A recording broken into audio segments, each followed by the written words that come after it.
In South Africa, the empire starts much earlier than many parts of the continent. It starts already when the Dutch come here in 16. Yes, they establish now very small in the Cape. Firstly, in Cape Town, yeah, and then slowly they bring Dutch settlers.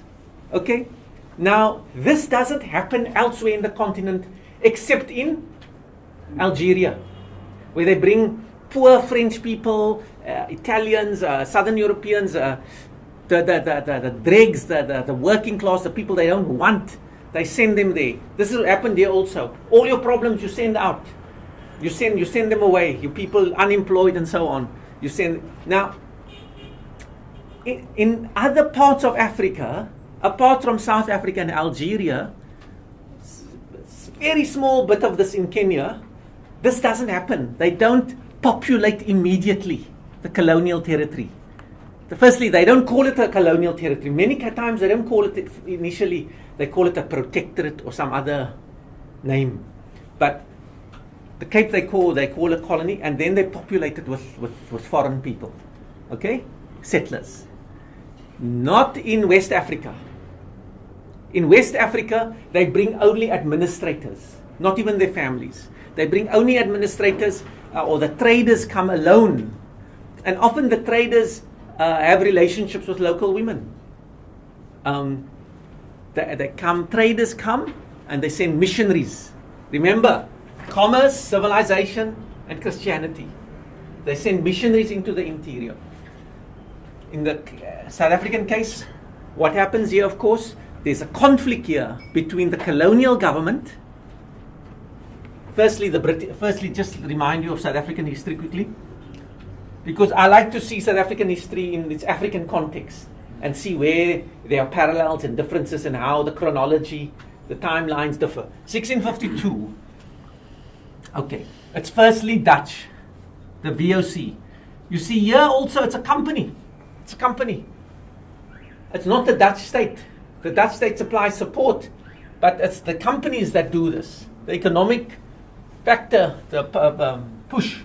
And the company, this company, the Dutch company is in Indonesia and in that part of the world. They establish a refreshment station here to get to the place what we call now as Indonesia. Then they get kicked out by the English, by the British, okay? During this period, there are settlers, the burghers. The burghers, they live here in Cape Town, all in the city. All these Dutch-style houses and so on.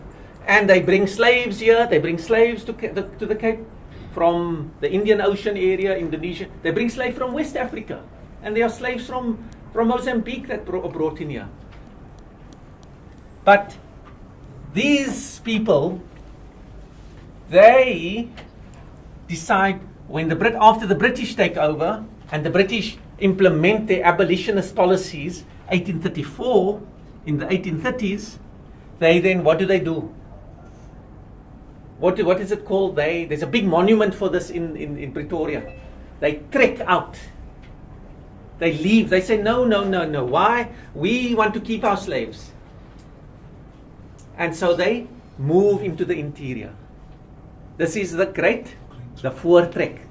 And then they move into the interior, and that's the other chapter in South African history when Piet Retief and all those chaps meet, and Dingaan and that. So they move into the interior. Okay, so that's that story. Until, of course, the conflict develops between the Cape Colony, and they're pushing after them to take the mines and dominate, and which leads to the war, 1899 to 1902. But this really is a story of colonialism. It's a story of colonialism and British colonialism here, and the settler population, which has the British also bring British settlers, 1820, Grahamstown, all that stuff. But this is the story of a very unique case in African history almost. We have it in Algeria from the 1830s. And also, progressively, they take more and more of the land in Algeria. And the French and the other Europeans who settle there, they can't see themselves as anything else but this is our land. We don't know anything else. Until they have a bloody civil war and which leads to their leaving the country. Now that's a very dramatic end to settler colonialism. Okay, so there's one type of colony, the settler colonialism.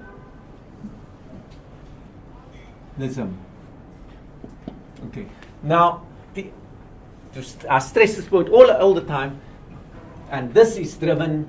The center point for this from the 1860s is the mining economy. The three elements in the economy. Three elements in the economy is the mining economy, mining, agriculture, and industry. Is it two ends? Is it mining right? I can't see. Minus one N. Yeah. Mining. Yeah. Is it like that? Yes. Is it double N? No. It's like that, that's right. Okay.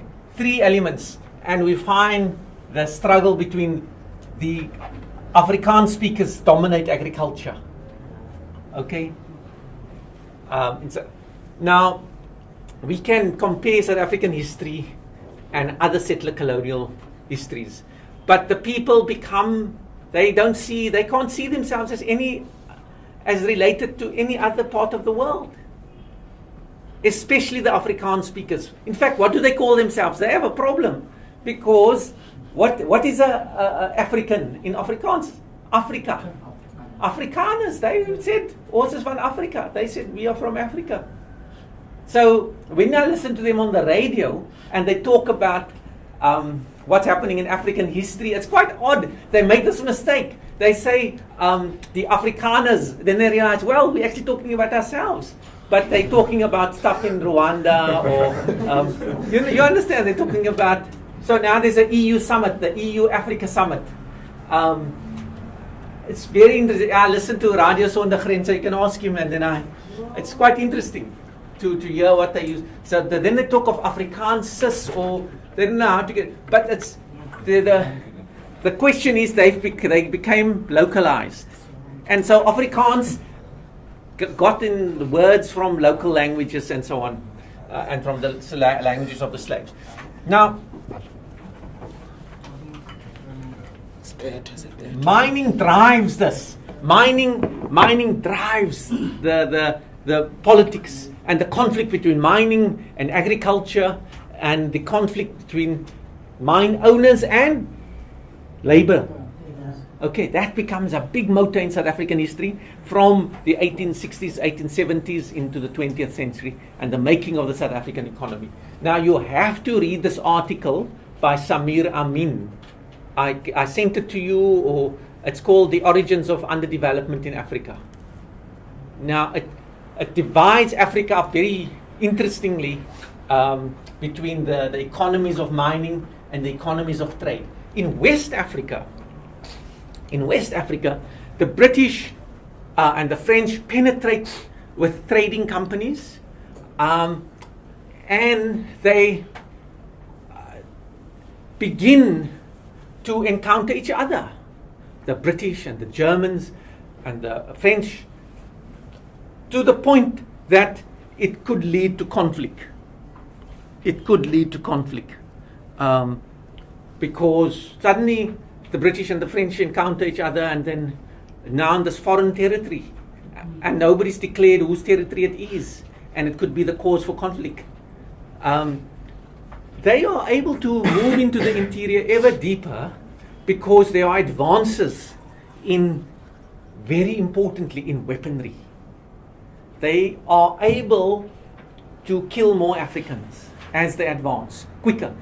In the beginning of the 19th century, and when they were simply establishing their trading stations and so on, it wasn't that easy to penetrate into the interior because their weaponry wasn't the differential between European weaponry and African weaponry. Africans had taken some guns, some flintlock guns. You must every time load it and so on, and it was unreliable. But in the course of the 19th century, the weaponry becomes more sophisticated. And they ultimately bring machine gun, the Maxim gun. Okay, though the advances in European technology, especially weapon technology, is crucial in terms of defeating the Africans. And number two, they also make advances in medicine and how to treat.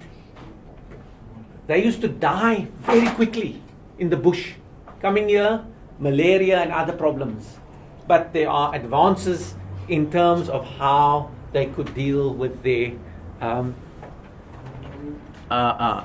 illnesses and so on. And so there's deeper penetration into that.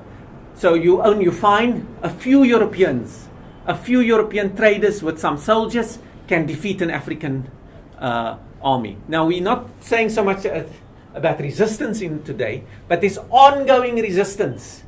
Africans, not all Africans resist. Some of them see a handful of Europeans and they think, hey, look, we have other enemies here. Why didn't we use them to defeat our local enemies? Okay, so they make alliances with some of these Europeans who are coming into the interior to settle old scores. So sometimes I used to read African history and become very disappointed why these people made alliances. But then I got to know, actually, these Africans were like all other human beings. They had old enemies and they thought these guys can help us, let's use the enemies. What then happened, of course, is the Europeans used such alliances and ultimately betrayed the people they made an alliance with and defeated the Africans more and more.